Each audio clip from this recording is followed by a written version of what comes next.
What's up, guys? How you doing? We're good. We're good. You want to start him off, Paulie? Eric, yeah, we had a guy in our chat, 5'7", said he dunked in high school. 5'7"? Yeah. Was the guy you? No, he's taller than me. Oh. You dunked in a game, right? Twice against Seton Hall, was it? If my memory, I know we've had discussed this before, right? Exactly. The two dunks of my career were both in the same game.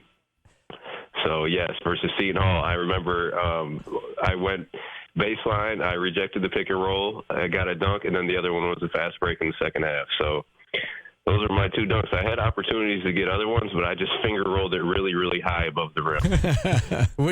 Could you dunk still? Yes. Can you still dunk today? I can, yeah. It's going to take me a little while, but yeah. All right. There you go. There you go. Inquiring minds want to know. All right, let's talk about this hoops team, and we finally got to see what they look like to some degree in that first exhibition game in Buffalo. I know you'll be on the call for the second exhibition game tonight. What stood out to you from what you saw in that Buffalo game? Well, it's night and day from last year. Just the athleticism, the versatility, fast pace up and down. You look at the lineup, 6'8", 6'8", 6'7", 6'6". I mean, the team looks like a Syracuse team of old. Getting up and down, transition. I think defensively, once they really start to tighten up the rotations, communication, all that, they can really be a really good defensive team. And then offensively, they got options. Nate George, I think he's one of the better point guards in the country. Led the ACC last year in assists. He's going to make it way easier for JJ and Donnie, Nate Kings, guys like that. And JJ should be more efficient this year, because he could just really focus on doing what he does best, and that's score the basketball. So I know it wasn't a perfect game against Buffalo, but 17 turnovers. But I think this team has a chance to be really good. I guess they look the part, so to speak, right? So I'm excited. I'm excited to watch these guys tonight and then going forward. A lot has been made about Kayenne Anthony and the expectations that he has coming in. Kind of a two-part question about Kiyan. What did you think about his game on Saturday? And do you think it's a good thing for him that he gets to come off the bench and not have to be the savior and not have to be his dad right off the bat? He can kind of, take his time kind of finding his role. Is that a good thing for him? Well, that's unfair when they're trying to say, hey, comparing to his dad. I mean, that his dad was obviously a Hall of Famer, and you can't have those comparisons. It's not fair. But he's a guy who score on all three levels. He's a skilled player. I think once he learns what shots to take, because he can make tough shots, but he doesn't have to necessarily take tough shots, if you get what I'm saying. So, but he's a guy who's going to make an impact right away. I think we're going to need that scoring punch off the bench, and I was impressed more so with his defense against Buffalo. I think he did a good job getting in passing lanes, just staying in front of guys. But for him, he just getting used to the physicality of the college game. He's talented. He can score the basketball. And I think Red will put him in situations where he's handling the ball a little bit more than maybe he did in high school. He played off the ball a lot in high school, so he'll get a chance to handle the ball a little bit more and maybe make some decisions. But, he's on this team to score the ball, and I think he really adds value in that area. But yes, to your point, I think coming off the bench would be a little bit easier for him to get acclimated into college basketball, into the season, into the Syracuse team. How concerned are you about the turnovers the other night and the threes that they gave up? Is it just a case of it's the first exhibition game and things got a little helter-skelter there and the second team was in and then the first team, it took them a minute to get going? Or are you concerned at all about the turnovers and the defense? No, not really concerned. He played everyone. You saw 6, 7 different lineups, and a lot of those guys aren't even going to be playing. Won't be playing consistent minutes. So I think when he figures out, his lineup and his guys that he's going to have in there, for a majority of the game. The turnovers will be down. Nate George is, like I said, he's one of the better point guards in the country. He's a great decision maker, and he's an improved scorer. So he'll do a better job of handling the ball, putting guys in position. And then as far as three-point goes, that goes with just communication on defense, knowing your rotations. In the second half, they look just a little bit lackadaisical, like almost uninterested, right? Buffalo, they're a good team, but I think Syracuse could, if they would have stayed, with that energy and effort throughout the game that they did in the first half, they could have won by 25, 30 points. So it's not too alarming. Obviously, you want to cut them down, but I think as they get into the season, it's going to be, they got to do it quick because they got Kansas, Houston, and whoever else they play in Vegas that third game. So they got to figure it out pretty soon. But I definitely think those turnovers will go down, and the defensive rotations, communications, it'll be much better. In terms of how many people you think will play when push comes to shove, like in that Vegas tournament, for instance, you've got the 5 starters, you've got the 2 highly touted freshmen when Sadiq White is healthy and on the floor, and Kiyan, that's 7. You've got Tyler Betsy, who looks like he's going to play a lot, that's 8. Once you get past 8, do you think he'll go past 8? I would assume maybe backup center. Do you think we'll see a lot of Luke Fennell, or is he maybe a year away? Yeah, I think he's a year away. But so for me, if I'm coaching, I just like the rotation to be down to 7 or 8. It's hard to play that many guys and really develop a chemistry. But the good thing is, if one guy is not playing well, if Nate Kings isn't shooting the ball well, Tyler Betsy's ready, and you're not really losing much. If Donnie Freeman is not playing with high energy and having the motor that he needs to have, Sadiq White comes in off the bench, and he has the high motor. He's active. He's energy. So, those are good problems to have, but I think as the season, it gets later into the season, he's going to have, his 8 guys who he can really trust.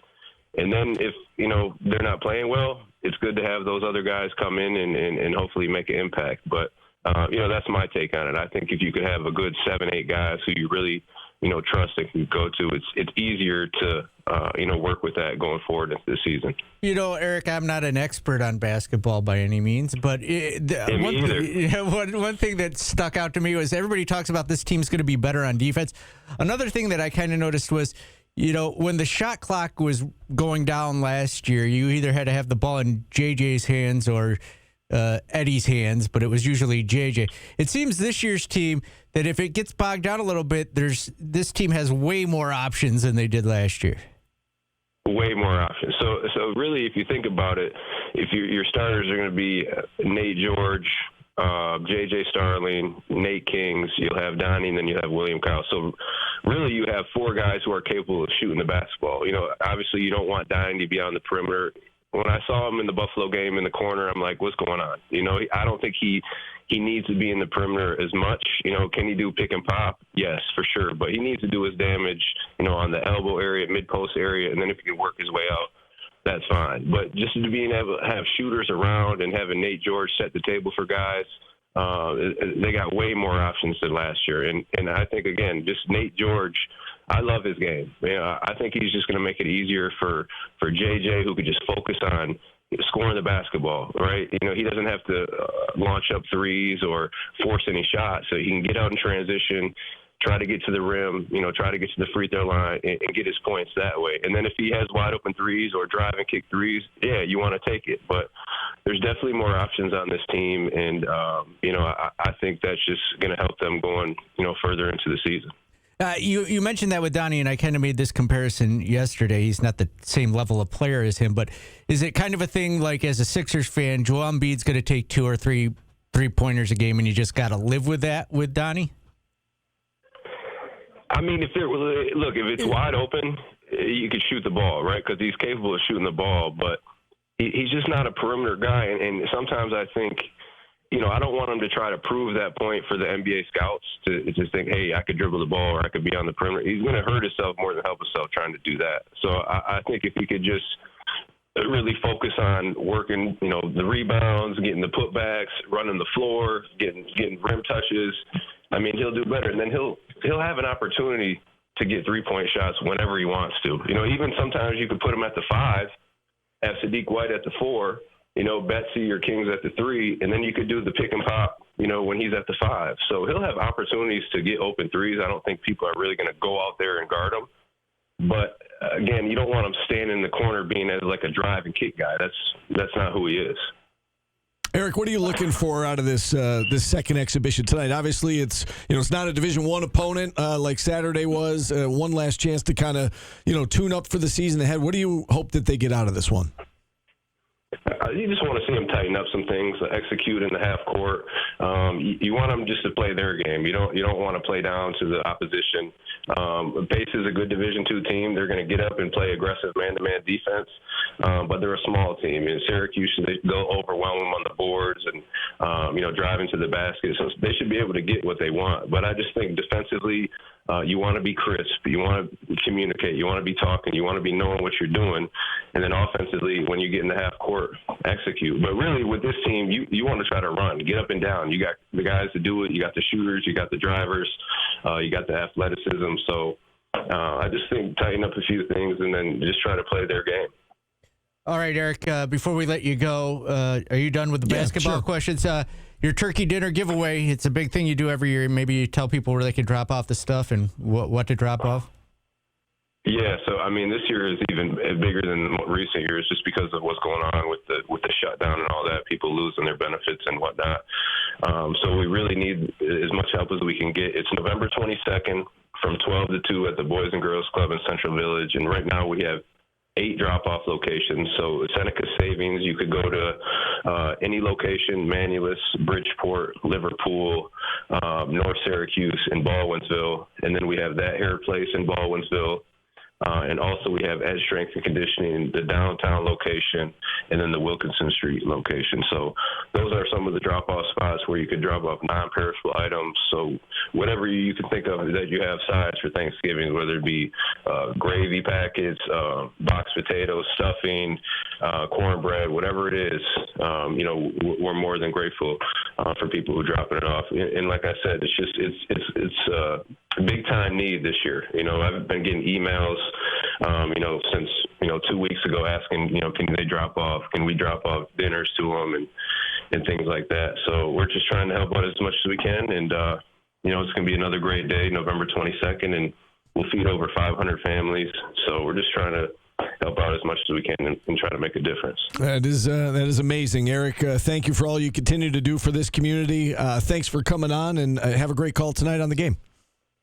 Thanks, guys. I appreciate you as